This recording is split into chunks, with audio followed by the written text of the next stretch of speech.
Thank you. Let us meet our panelists, saxophonist and all-around jazz man. His new CD is Passage of Time, and he is Joshua Redman. Joshua. Hey, how you doing? Thank you for being here. He is a talk radio host who's got a very own show on KVI AM in Seattle. Kirby Wilbur. Kirby. Phil, how are you? Glad to have you back, sir. That's all right. Nice to be back. He is the charming host of MTV's House of Style and one of the appropriately attired. He's the... Molly Sims is here. There you are. How you doing?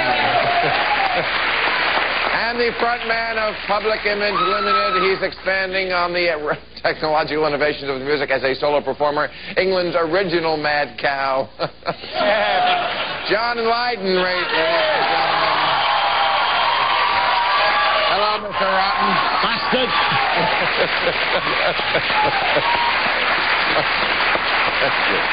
Moo! Yes, all right. Mad cow, we got that from you. Don't make me destroy you. Oh, good luck, mate. I would hate to have to burn you in a pit.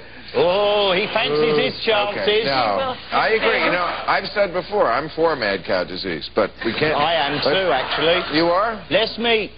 Less meat. More exactly vegetarians. People, it would save thousands of lives. Yes. Actually, buffalo's better for you anyway, isn't it? Buffalo, don't talk about that. Listen, I know what my teeth are for. Munching into the rear end of wild animals. Okay. Which wouldn't be the first time. I'm imagining. Okay, let me talk about George Bush, because he makes me mad. He has disappointed me, which is not easy to do. Did you make your votes any better? No, I'm saying I thought he was an effete mama's boy to begin with. So for him to disappoint me is amazing. But he's a rich effete mama's boy. Yeah. See? That's the wealthy 1%. And he's got rich. He's not doing a bad job. He's doing a pretty good job. I think he's disappointed a lot of people. He's not doing a bad job. What job? He hasn't done any job. He disappointed me with cutting all the tax programs. He hasn't done any job I've seen so far except contradict himself. In what way? In every way. Wow. Hello. Well, arsenic in the water. Let's just deal with that, shall we? All right, I mean, this man has rescinded on every single promise made. Hello. Like what? Take care of the children. Well, right. I mean, he did. That's the thing. Why did he say he was going to take care of the children? He spent a year long. He said, leave no child behind. Right. I will leave no child behind. The education budget's 12% higher this year. He's only leaving It's 12% higher. Four children behind. Leave no child behind. He's still a bumless They're working wonder. on it. No, they're working on it. Okay, yeah. Come on, the education budget is higher. That's right. There won't be any air for them to breathe, water to drink. Oh, Bill. Jeez Louise. Doom and gloom. Yeah, I know. Reality. Right. That's Bill, me. when did Clinton bring these new regulations into effect? I don't His think last he week in ever did. office, correct? I think he ever did too. Why did he wait? The arsenic. He strengthened the arsenic regulations the last week in office by executive order. Bush rescinded that, said, let's look at it. If it was such an important issue, why did Bill wait till his last week in office to do it? You know, you understand what he's doing. He's comparing Clinton to Bush. They're all wankers, right? Wankers. You'll have to explain that to me. You know what? Better my wanko than his wanko. Wait a second. Bill, what, you think George Bush wants to drink poison water? Better my wanko than his. You can't do your own wanking? Hey. We'll get to that later. Hey, white men, shut up. Let's hear from women and minorities. Let's hear from Bill. Why did you say Bush is doing a good job? I don't think he's doing an amazing job, but I think he's doing okay. Why? I think he had to clean up a lot of what Clinton did at the very end of office like with the pardons. He's the president of the United States. He needs to do I an think he's dealing with a amazing split government. The furniture's gone. What's he got left to clean? There was a lot. There wasn't. There was.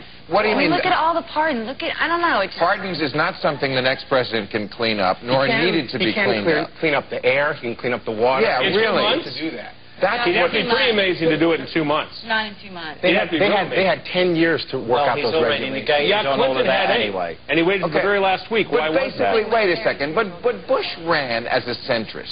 He winked at the right wing and said, wait a second. He said, I'm a compassionate Confucianist or whatever he was. And then, wait a second. And then remember, he was a reformer with results for 10 minutes? Remember that title he put on himself? A reformer? What reform has this guy brought to government? It's only been 2 months. How about choice in school? It only took him 2 months to sell out. How about giving you your money back? My darling, that's 8 weeks. I'm expected to make an album in that time, you know. So you're amazing, amazing, is nothing. John. Don't make false promises, then come in with policies to negate the false promises. You had to give him a little bit of time here. Cleaning up nothing, and Wait he's a absolutely declared he will not either. No false promises. I can give you one that's direct and quotable. He said he was going to reduce carbon dioxide emissions. He got into office. He reversed himself 180 degrees and said, you know what? Sorry, can't do it. Reality. No, wait a minute. However, reality doesn't really come into play in any of his other policies. That's not what he said, taxes. Bill. No, Bill. What he said was he was going to review what Clinton ordered. He didn't say he would not clean them up. He said he was going to review what Clinton ordered. No, quite the opposite. No, you're wrong about that. On carbon dioxide emissions during the campaign, he was debating Al Gore, and he said, I'll do Al Gore one better. Al Gore wants voluntary restraints. I will make them mandatory. He said he'd look into it. That's right. No, he didn't say he would look into it. Did he say when? Did he say what kind of restraints? Did he say when? Hopefully while we're still alive. Like we're all going to die. Like we're all, Bill, we're all on the edge of death. Like we're all on the edge of death, right? If he doesn't do it today, we're all going to die. Well, is that what you're saying? You know what? I'm the guy with no kids. I don't really give a about 50 years hence. But I do. But I do because I have kids. Exactly. And what about leaving their behinds behind? Hey, what about the... Did that? Yeah, what about I'm looking at one right now. I apologize for Mr. Rotten. Whoa, you're not the first. Won't be the last either. What about the world that these children, who we're not supposed to be leaving behind, are going to inherit because of these policies, which are put into effect merely to pay back the people who bought him this presidency? I think in the year 2004... you can make that judgment. Giving some time. I think, in the first place, giving some time. In the second place, there's a solid body of science. To hear a Republican point of view on that. When they're so judgmental within 30 seconds, you know, it's... I mean, Clinton didn't get done what he... But he did. No, but I'm just saying... Clinton got done by Monica. Okay. I'm just saying... Go ahead. I'm just saying that it took him 8 years. I mean, you can't expect it to happen in 2 months. Yeah, but Clinton never went back on his basic centrist philosophy. Clinton said, I'm running as tax cut. Clinton said, I'm running as a new kind of Democrat. And by the way, he did the things that Republicans only talk about. He reduced welfare. He balanced the budget. He reduced crime. And they said he stole Republican ideas, as if living without crime is a Republican idea. The Democrats are pro-crime.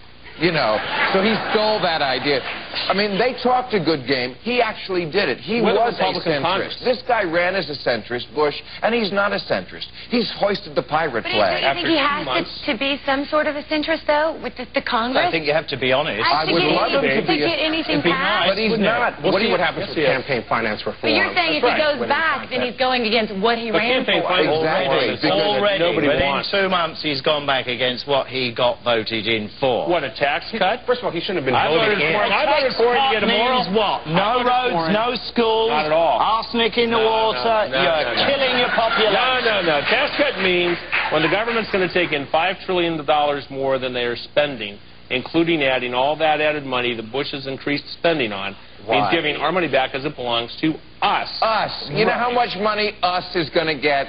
How much money do you think you're going to get? Every penny counts, Bill. Every penny counts. How much money do you think I'm going to get back? You're going to jump Bill, Fagin. Bill, got to pick a pocket or two. Bill, the top 400 taxpayers in this country pay more in taxes than the bottom 40 million. So, of course, they're going to get money back because they pay taxes, and people at the end of the income spectrum don't spend it. That's fine. Just don't lie to me about it. Pay less. Just don't tell me that it's going to stimulate the economy to put $300 or $400 into somebody's pocket. You're going to get enough to buy a Lexus. Count. Oh, come on. It does. Hey, $400 to you may not mean a lot, but $400 to someone who is on welfare means a hell of a lot. Bill, why does Lieberman... But it's not going to jumpstart an economy. Times 40 or 50 million, it could, number one. Number two, why does Lieberman want to give $300 back to everybody if that's not going to work? Stop spitting. Because he expects... I'm excited. All right, I have to take a commercial. We'll be right back.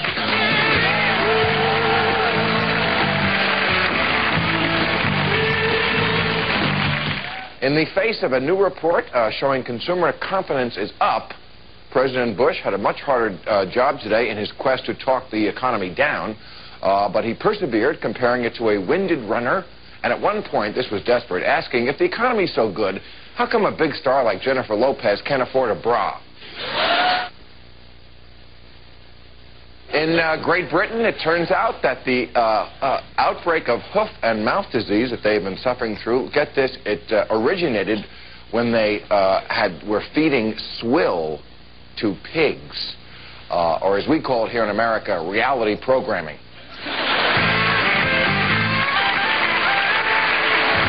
Okay. Johnny, being an English musician, you probably know George Michael, don't you? Yeah. Remember a couple... Not intimately. Remember a couple of years ago he was arrested in a public restroom because he was doing something he shouldn't be doing in there. Okay. But he didn't do it in a cubicle. Right, I know. There's a story out of Florida. A former state representative, Willie Logan, was masturbating in a public restroom. This is a private act. Willie Logan. I'm sorry, Mr. Logan. I'm actually defending you, but can you believe a plainclothes cop peeked through, saw this guy masturbating in a private, well, not a private, in a public restroom. Yes, in a stall, though. Finish his business, shouldn't flush the toilet, and get out of there. Yeah.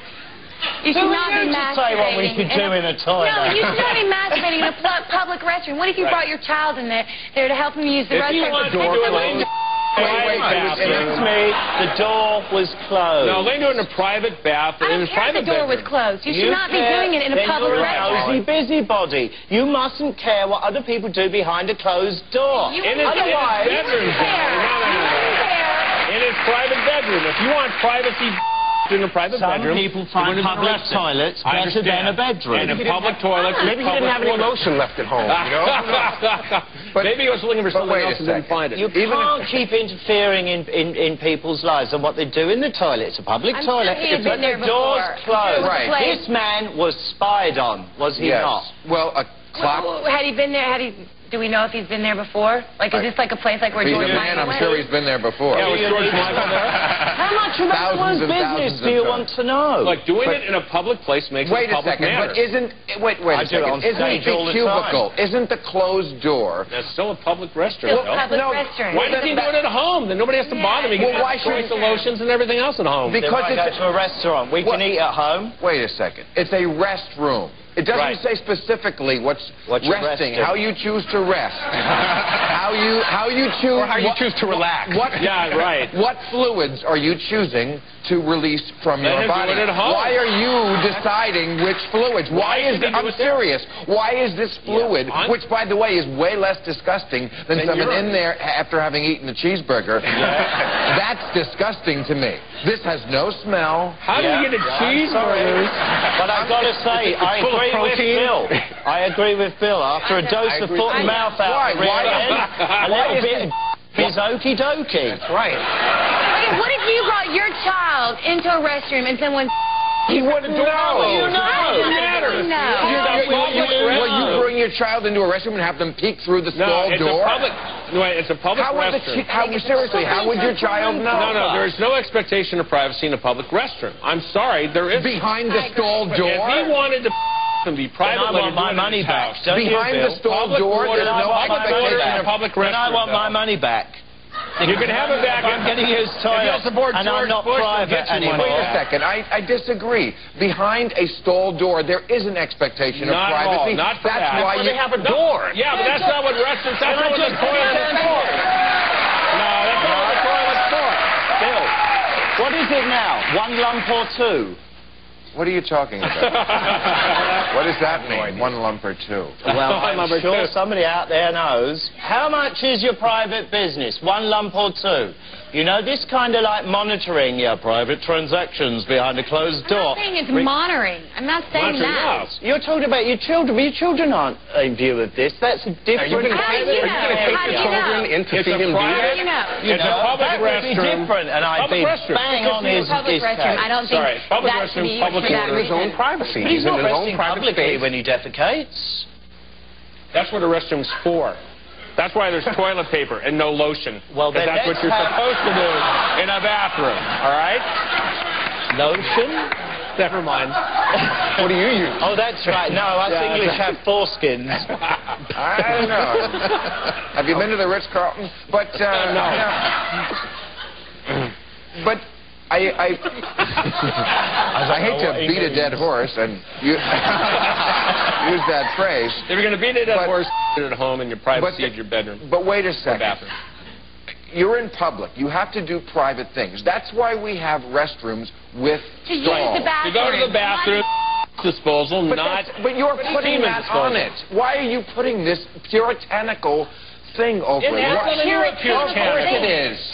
What's the stick up your ass about someone in a restroom?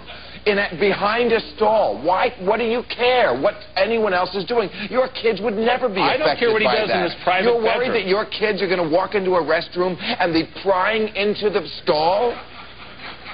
Yes. No, that's not the issue. It's not the issue. The issue is the public restroom. It's mind your own He business. wants to do it in his house. I wouldn't care. He wouldn't have gotten arrested in his house, would he? I'd like to know why there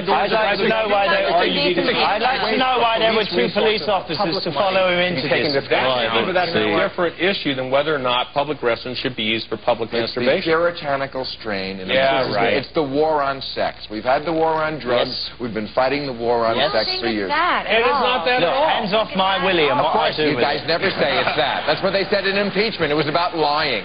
It wasn't about lying. It was about Clinton having sex and evil. It has everything to do with the proper use of a public restroom.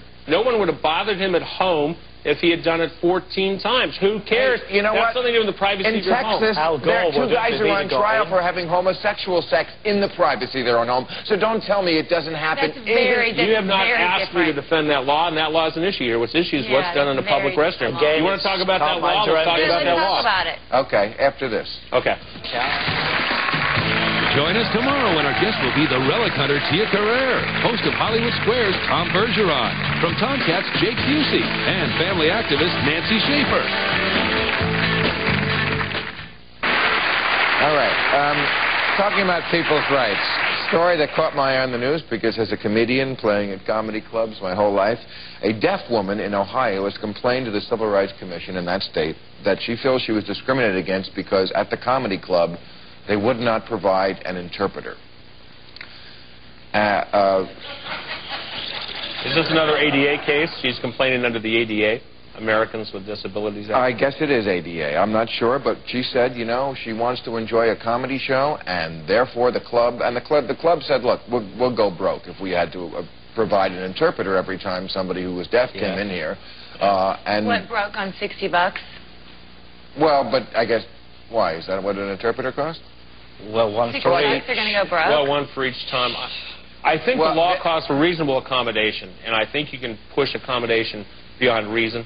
And I think having individual interpreters, things like that, for some clubs can be beyond reason. Yeah. And the ADA has gone nuts. What about certain days of the week or certain days out of the month where they're going to come in? I do think that even if you're deaf or you're in a wheelchair, you still should be able to enjoy a comedy show. It's a matter of economics, and it's uneconomical for a club to run that with interpreters. And I mean, you're talking like, would you like 15 different language interpreters there also? You know, you've got to play sensible, and majority sometimes does actually have to rule. Because we can hear, we shouldn't have to have endless translators.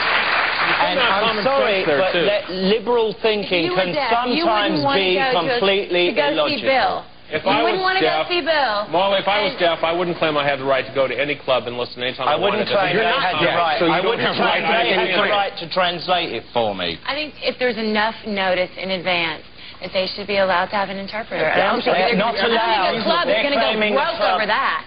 Well, it's your cost, not theirs. I'm just playing fair here. Why don't you bring the interpreter? You could. There's nothing wrong with the deaf person bringing the interpreter. Why should you be punished if you're deaf? Why should you be forced to pay more? You're being questioned whether you have the right to come in here. It's just like having exits for wheelchairs. I understand. I mean, should I bring my own exit with me? Man alive, no, but I think that's much more reasonable accommodation. That's different. Much more reasonable accommodation. When I perform music live, am I to have a musical interpreter at every concert I do? Anarchy. I have to take a little anarchy myself.